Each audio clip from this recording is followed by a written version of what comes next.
After a delay, a wholesome crossover and the final solution for all of mankind's problems, the big cheese has finally arrived. Doom Eternal is id Software's latest wild ride, following up on 2016's highly acclaimed Doom. Doom 2016. Doom Eternal is a first-person shooter about a hulking beast of a man making demons regret their life choices, and as the name implies, it's part of the long-running Doom series, which started all the way back in 1993. But Eternal is quite the different beast from its ancestors, which is fine.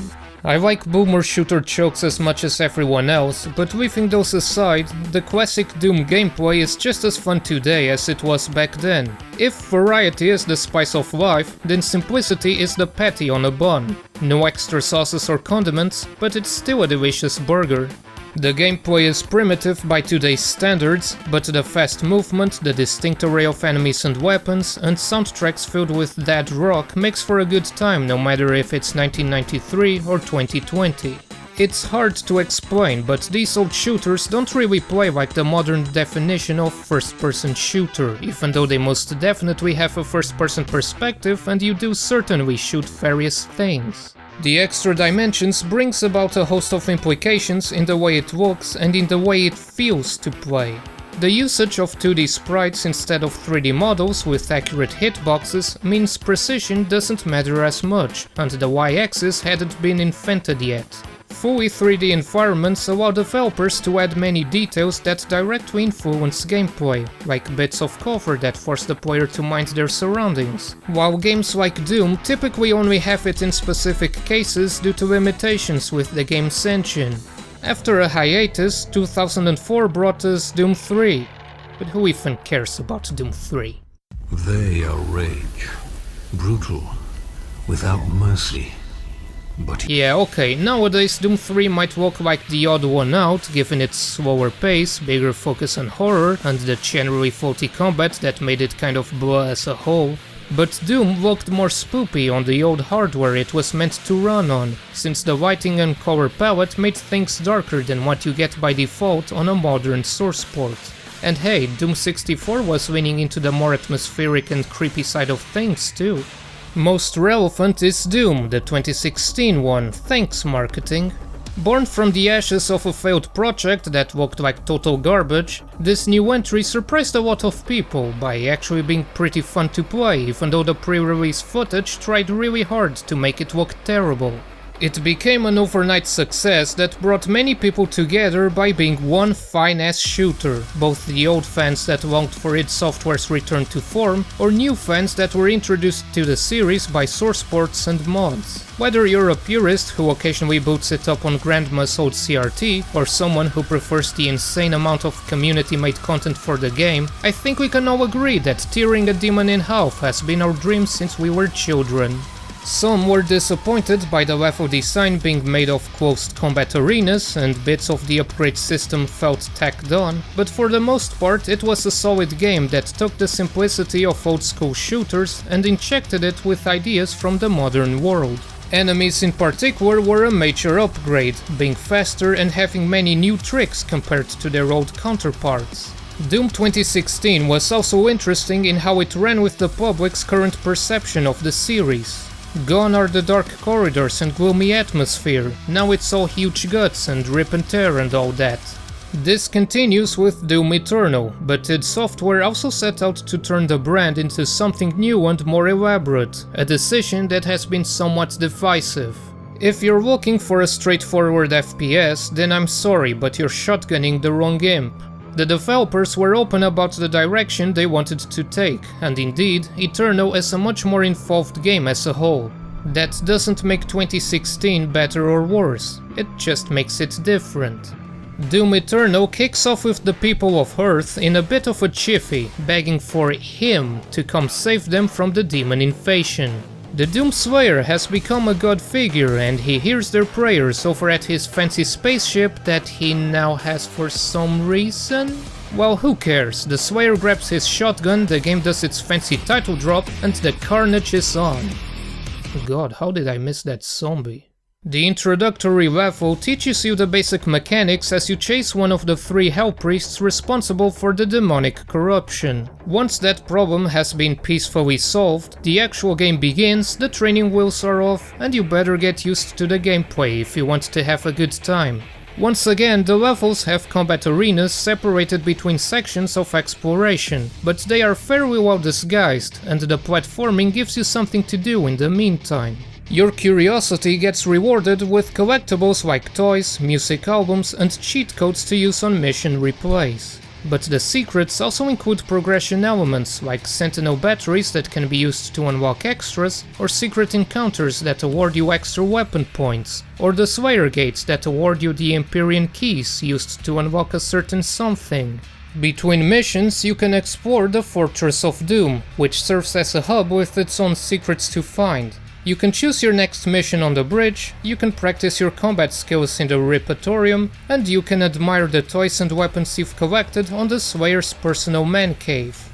The Doom Slayer's abilities have been greatly expanded, not just for exploration but also for combat. Eternal is also significantly harder than 2016 and demands more from the player to fully enjoy its mechanics. Some people have compared Eternal to character action games like Devil May Cry. And it's friggin' awesome because it elevates the combat to a whole new level. Hey developers, you know what's an easy way to make your FPS combat better? Just add more movement options and bam! If you played last year's Rage 2, some of these elements won't surprise you. Rage 2 was a collaboration between Avalanche and id Software, with the latter being primarily responsible for the combat and the former responsible for the parts that kinda sucked. Either way, I couldn't shake the feeling that they were testing some concepts that they would later use in Eternal, such as dashing. In one of the first few levels, you gain the ability to dash up to 2 times before having to recharge, allowing you to quickly maneuver in and out of danger and also cover longer distances while in the air. Eternal also starts you out with double jumping, and handlebars will help you reach higher places. Wall climbing is now a thing too, essential for jumping between traps and gaps. Doom 2016 already separated itself from its predecessors by implementing mechanics more commonly seen in modern games. One of those is glory kills, aka press X to disembowel. But Doom 2016 made it work, while every other shooter that tried this kind of thing just made me want to glory kill my keyboard.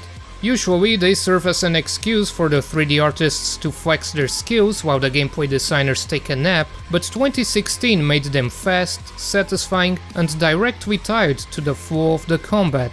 Performing glory kills on the mortally challenged caused goodies like health and ammo to drop, and it didn't interrupt the action just for the sake of a small cutscene.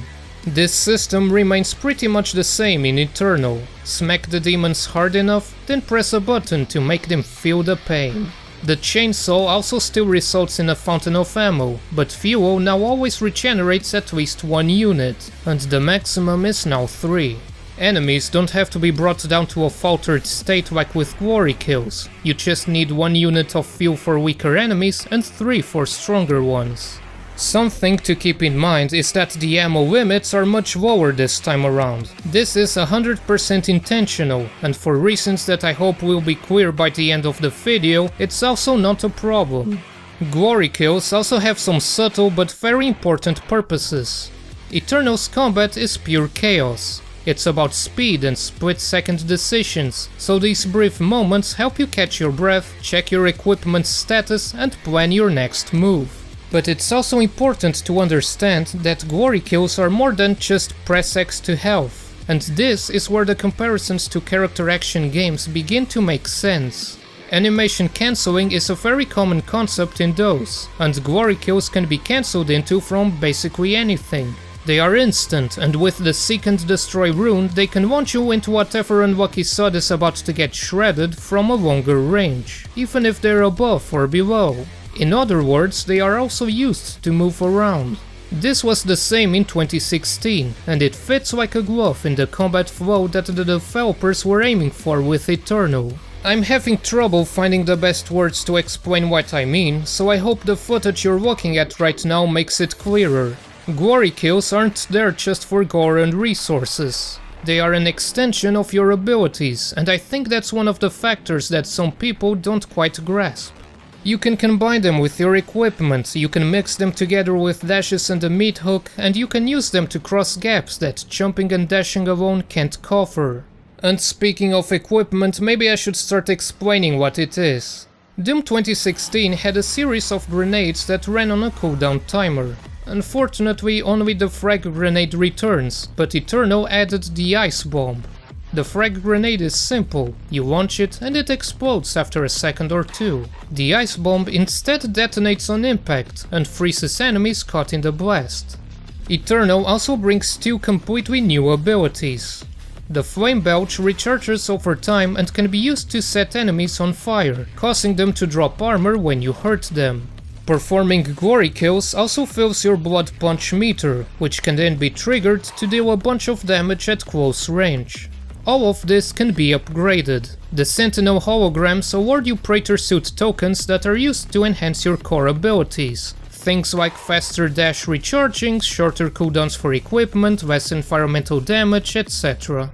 Runes also return from 2016, but can no longer be upgraded and are just given to you instead of being a reward for a challenge. You can equip up to 3 at once, and their effects include things like the aforementioned longer range for glory kills, better control in the air, or even slow motion. Sentinel crystals replace 2016's Argent balls, increasing health, armor, and ammo maximums. The upgrades are grouped into 6 pairs, and completing each pair gives you yet another upgrade. There's just this little kink with what I've been saying. You're free to select the upgrades you want, but there are a few that I feel are essential to get the most out of the combat. The Seek and Destroy rune is one example, and the fundamentals section on the suit upgrades is pretty much indispensable. And I can see that the clear divide between the upgrades that are useful and the ones that are borderline pointless or just kinda stupid hasn't been improved from 2016. Why would anyone pick the barrel upgrades? They're not always available, you can't pick them up and throw them, and you're probably going to blow them up unintentionally anyway. And why would I want the map upgrades that spoil the location of secrets in my first playthrough? The upgrades also make replaying the game on a higher difficulty with everything intact more fun than starting over, especially since your muscle memory would be beating you over the head for a while. But upgrades or no upgrades, a shooter isn't worth balls without a nice selection of toys of destruction at your disposal. So God bless id Software for delivering the goods once again. Eternal doesn't have a pistol anymore, instead starting you off with the shotgun. Though curiously, there is an unused pistol in the game's files. A bit of a shame, because it looks pretty cool. Like 2016, you can find little robots that unlock a mod for your weapons. Aside from the super shotgun, each regular weapon has 2 mods available, and with every mod bot you find, you can unlock one for the weapon of your choice. These mods expand your weapon's functions, giving you extra options in combat. The shotgun retains similar functions to 2016. Its basic shot is a decently powerful close-range blast, but the explosive shot has been changed from exploding on impact to instead giving a new meaning to the term boomstick. Its other mod previously fired a quick 3-shot burst, but can now be fired in full auto as long as there is ammo. The shotgun was already a very reliable weapon in 2016, and Eternal's reduced cooldown times improve it further, and it's always useful against cacodemons. The heavy assault rifle was replaced by the heavy cannon, which still does the same thing mostly. The Micro Missiles mod returns from 2016, launching a quick volley of missiles, while the Tactical Scope has become the Precision Bolt, which is a sniper rifle of sorts. It spends 6 bullets and has a reloading period, but deals a large amount of damage capable of destroying weak points in a single shot. Eternal's Plasma Rifle resembles the classic one, but the primary firing mode is the same as ever. The Heat Blast mod still charges up as you fire, but it has been changed to discharge directly in front instead of in a circle around the player. The Stun Bomb from 2016 has been replaced with the Microwave Beam, which renders you nearly immobile while the targeted enemy is locked in place until it dies and explodes. Stopping is kind of suicidal in this game, so the microwave beam is most useful as a finisher blow. The rocket launcher is basically the same. Walk-on burst walks onto a target and fires 3 heat-seeking rockets, while remote detonate lets you trigger an additional blast while the rocket is still flying. But the super shotgun got a rework. Like 2016, it's a short-range, high-damage weapon that wastes the hurt on anything in front of it, and once again it doesn't have any mods. But Eternal's version traded the ability to fire twice without reloading for the meat hook, a chain that pulls you towards the target demon. And the more I used it, the more I realized how genius it is, because it fits in perfectly with your abilities. The meat hook's range lets you easily traverse arenas while simultaneously laying the smack on enemies, since you can still use equipment, perform glory kills, or jump and dash away at any time. Fully upgraded, the meat hook sets the target on fire and is essentially free armor. So yes, the one regular weapon that doesn't have mods is also one of the most versatile. Next is the ballista, which is kind of a replacement for the Gauss cannon. It expends 25 cells to launch a pinpoint accurate beam that deals a significant amount of damage. The Arbalest mod charges up and launches a projectile that explodes again after a second or two, while the Destroyer Blade expends twice the ammo to launch a deadly horizontal beam that slices everything in its path in two. The final regular weapon is the good old chain gun, depositing a rain of bullets in your target's body. Once again, the mobile turret mod transforms it into a machine of death, firing at insane speeds but being prone to overheating. The chain gun spins up faster now, so the Gatling rotator from 2016 was replaced with the energy shield, protecting you until enemies overload it. Maybe some are more useful than others, but they all tear demons apart just fine.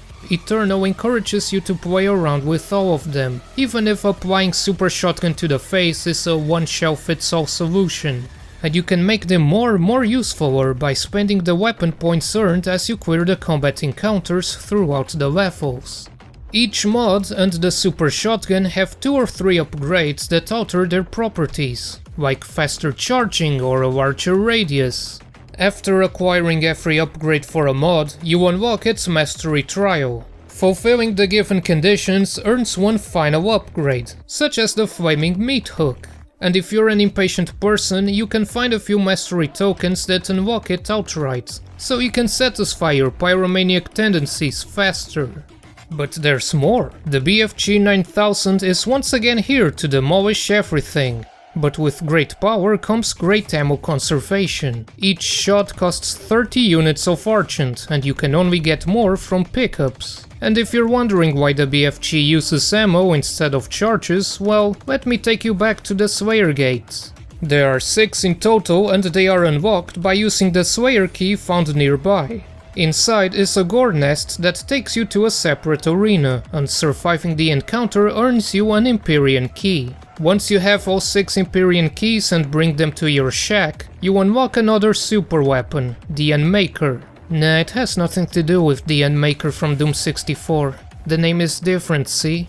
It also has no upgrades and it runs off the same ammo, but whereas the BFG launches a single giant blast, the Unmaker instead fires small, powerful shots in an arc. Finally, there's the Crucible, a giant laser sword with very limited ammo that kills practically everything in a single hit, from the small fodder, well done you wasted it, to the massive tyrants. To counterbalance your new abilities, enemies were buffed and rebalanced. Doom 2016 was usually on the easy side and didn't demand much besides moving, shooting and generally having body functions. Eternal has a wider selection that is even more aggressive and interested in biting your head off. Dodging a Hell Knight's attacks can't be done by just pressing S anymore. Arachnotrons aren't just turrets on legs like in classic Doom. Cacodemons waste no time in approaching your fleshy bits. Dread Knights and Barons are constantly up your ass. Whiplashes can go get fucked. Quick feet and an even quicker trigger finger is essential to your survival, and there's plenty to learn on the path of Get Good. Arachnotrons, Revenants and Mancubi can be crippled by destroying their cannons, Cacodemons can get stunned by chomping on a frag grenade or a sticky bomb, and later on you can use the Crucible to instantly erase dangerous demons. Except for one. The decision to make the ammo limit so low was to push the player into constantly jumping around from enemy to enemy. There are always trash mobs ready to get a chainsaw down their face, so ammo won't be a problem. In fact, the way the game is designed means that you can use your favorite weapons more often than in 2016, because you get what is essentially a free ammo refill every 20 seconds or so. Once you get accustomed to the game's rhythm, everything else will come naturally. Remember that the chainsaw functions the same as glory kills. They can be cancelled into, they make you invincible, and they give you a brief moment to analyze your situation. The chainsaw isn't just a press X to ammo button. And besides, it's not like they straight up removed ammo pickups, there's still plenty of it laying around. But all I've just said is also why I think the purple sludge, the archvile and the buff totems need to go suck a big metal tube with a trigger on the other side. The sludge nullifies your movement abilities that the combat is built around, and the other two awkwardly speed up the enemies' animations, breaking up the carefully designed balance of the combat. Archviles and buff totems don't enhance the gameplay, they're just a wild goose chase before the actual fight begins. Archviles are dicks and can sustain damage, but the Crucible works on them regardless. The good news is that there aren't many of those, but it does make the Crucible more of a kill the Archvile button than anything else, since there aren't any other enemies I would rather spend it on. I mean, the bootleg Cyberdemons are tough, but not exceptionally so, and certainly not much more of a problem than Barons, Hunters and Mancuboys. Speaking of which, there is one enemy that best exemplifies one problem I have with combat that results in once again screwing with the player's movement. And that enemy is the Whiplash. For reasons I can't quite comprehend, the developers made certain melee attacks knock the player back. This might seem normal in a game that plays from a third-person perspective, but in a first-person game built around movement, randomly getting knocked back and blocking your basic movement feels really awkward. There's no momentum or anything, the player just gets pushed back. The Whiplash is a twitchy, snake-like enemy armed with a whip. All of its attacks have a wide range and do the knockback bollocks. Even the energy wave that doesn't seem like it would have enough force to push you back. They aren't very hard to deal with, and other enemies don't have many attacks that cause knockback, but this weird quirk shows its ugly head every once in a while, bringing down the otherwise excellent combat just a bit. Okay, now let's talk about the Marauder in the room. Yes, he's a massive dick that cost me more lives than I'd like to admit. And that's fine, because the Marauder is a wake-up call for people who are still trying to play Eternal the same way they played 2016 or most other shooters, really. It's an interesting addition to the roster because it's the only enemy in the entire game that can keep up with your movement abilities and isn't vulnerable to super weapons. Fighting Marauders is all about precision and timing, which the game has been pushing the player to do with mechanics like weak points. And funny enough, that stupid knockback isn't much of a problem here, so it's better than the Whiplash by default. And if you really want to, there are ways of cheesing it. That's not to say that I think the Marauder is perfect. Super weapons doing nothing against his shield feels like wasted opportunity. It would give the Crucible more purpose if, for example, using it on his shield disabled it for a few moments, but changed the Marauder from a defensive state to an aggressive one. Either way, if you find it too hard, there's nothing wrong with lowering the difficulty. If you're the kind of person who follows the mantra of ultra-violence being the true Doom experience, I recommend actually trying the game for yourself because, unlike 2016, Eternal isn't a complete cakewalk. Previous games were kinda easy too, but I know someone will mention Plutonia, and I'm not going down that rabbit hole. Again, the developers made it clear that Eternal isn't Doom 2017, it's trying to be its own thing. If you would rather have a more simple formula, that's fine, I'm not trying to be an elitist cunt over here. Personally, I find that Eternal is a much needed evolution for a genre whose core mechanics usually lack depth or speed. And in a game that lets you restore half your ammo with the press of a button, I can't help but wonder if there isn't a problem somewhere between the chair and the keyboard. At this point, I sound like an elitist with an unwarranted sense of superiority, but I want to reiterate how important it is that you take the gameplay as something else, because it seems to me that many people expected or wanted something more straightforward, and I don't mean that in a condescending way. I imagine this is why the developers implemented the life system as a sort of anti-frustration feature, or why they made such obnoxiously intrusive tutorials that spoil new enemies and straight up tell you how to beat every single boss, instead of giving you tips like how the frag grenade and ice bomb have separate cooldowns. If you're having trouble, I'm too young to die difficulty is always there. I found Hurt Me plenty to be challenging already, and I'm the one asking you not to rage quit over here. Writing this script made me realize once again just how hard it is for me to explain things in a concise and clear manner. It reminds me of when I made that giant mess of a video covering Chaos Legion, because just like that video script, I'm struggling to explain the intricacies of the gameplay without taking forever, or why I like it so much without sounding like a cunt and dunking on other games and people. There's nothing inherently wrong with simplicity, and there's nothing inherently right about complexity. That's why I made a point of referencing previous Doom games at the start of the video. Despite classic Doom being utterly primitive, it's still miles better than the interactive lobotomy that is Doom 3's combat. It's just that I like when a game's mechanics have all kinds of quirks and tricks to discover. I like when there's more to the player's abilities than what meets the eye, and I can't deny that I would be incredibly disappointed if the inevitable sequel goes backwards because of the backlash. So, to put a dent in everything I said, I want to point out that Doom 2016 absolutely had more consistency in its design.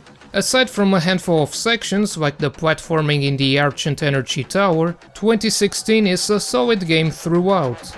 It doesn't have the same depth, but everything about it seems to have been thought all the way through, while Eternal has a few blemishes that just boggles the mind sometimes. I already mentioned the awkward knockback, the sludge and buffed demons, and being pigeonholed into certain upgrades, but I can add a few more to that list. Like glory kills not stopping the timer on secret encounters, or how you have to wait until the dash fully recovers if you spend both of them. Personally, I think the platforming works well in general, even if dash recharges seem like a haphazard solution. It's fast, fluid, and teaches you to pay attention to secrets and other details in the game's levels, although most of it was definitely a bit too basic. Aside from a handful of fudges where I was trying to punch a wall in midair, or when I grabbed a collectible and couldn't do anything, I found the edgy Mario ROM hack moments to be a decent alternative to empty hallways between combat encounters. The Argent Energy Tower in 2016 was patently worse than anything in Eternal anyway, so I don't quite understand the complaints. But swimming is one thing that does feel like feature bloat. There's about 10 minutes of it in the entire campaign, it doesn't add anything substantial to the exploration, and it's all very simple. It just feels like a pointless addition. And surely I'm not the only one who is disappointed that the wrist blade didn't amount to anything besides more glory kills.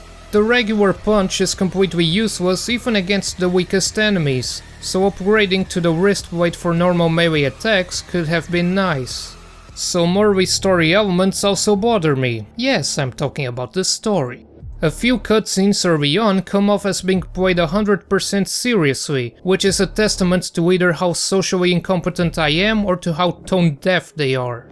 Between the ancient civilizations and the Slayer's inner conflicts, you have all the camp and silliness that one would expect from a violent video game marketed with a unicorn costume. The Slayer's man cave is riddled with Easter eggs and references, and he owns a battle station befitting the king of the boomers.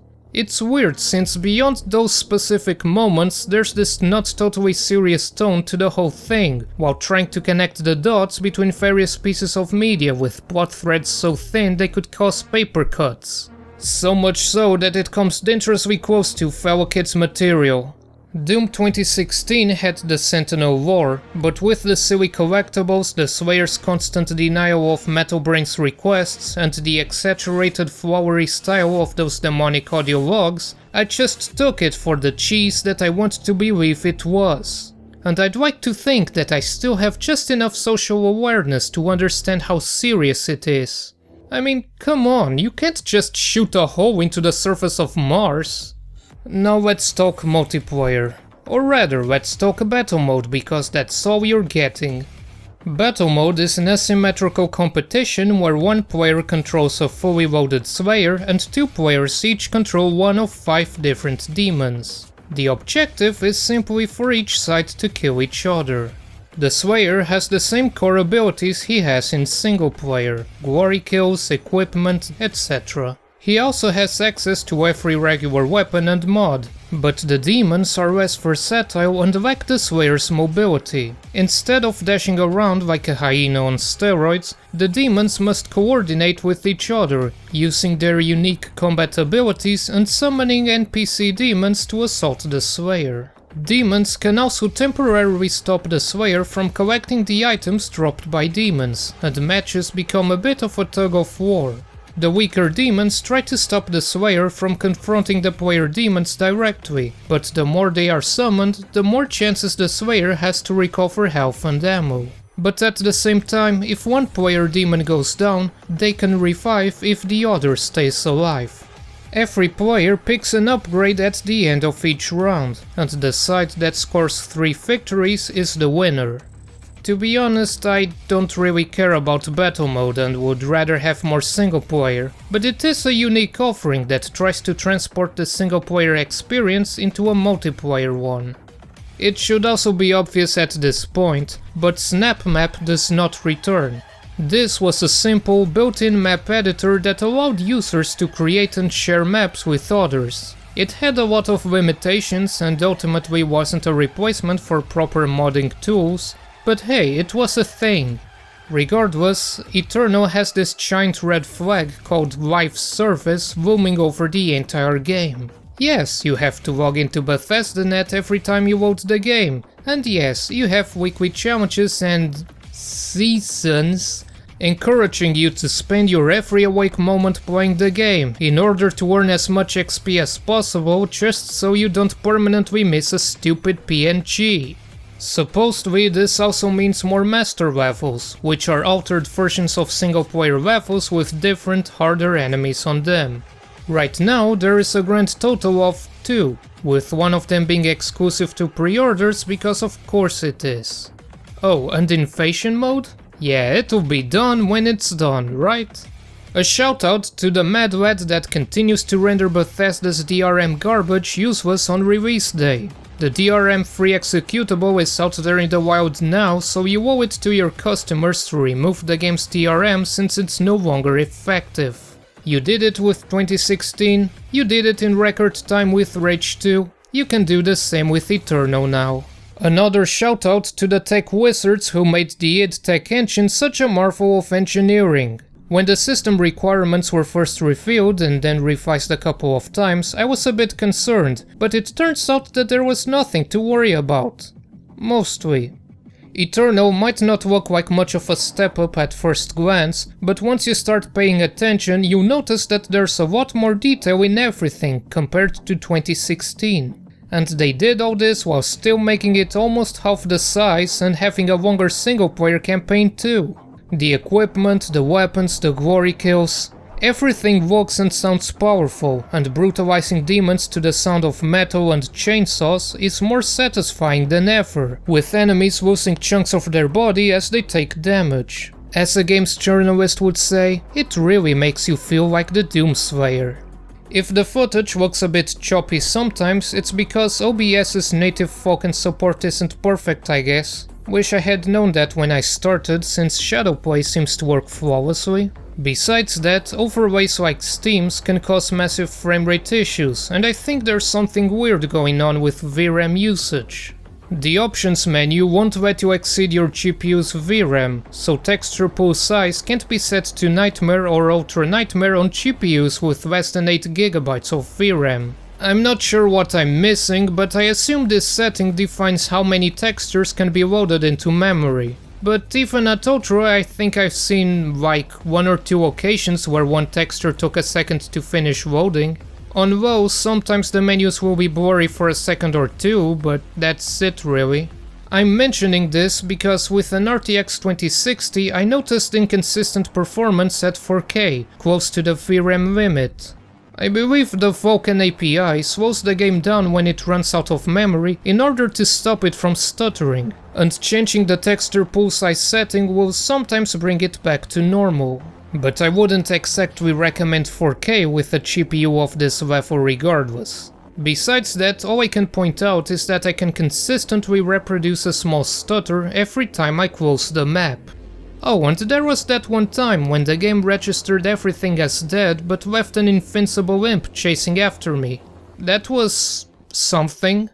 Either way, I have no problem recommending Doom Eternal. The game isn't perfect and the life surface stuff needs to get glory killed, but the single player is so well executed that I feel sorry for every other FPS being released this year, because boy, they are gonna have to try really hard to earn the top spot. Even though this video probably comes off as an undeserved chirking session of my spicy video game opinions, I want to clear up that it's not intended as such. I recommend you also play the rest of the series if you haven't already, because all of them have something to offer, just like Eternal. And maybe it's still too early and the honeymoon phase hasn't ended yet, but I am convinced that Doom Eternal will remain a favorite for a long time.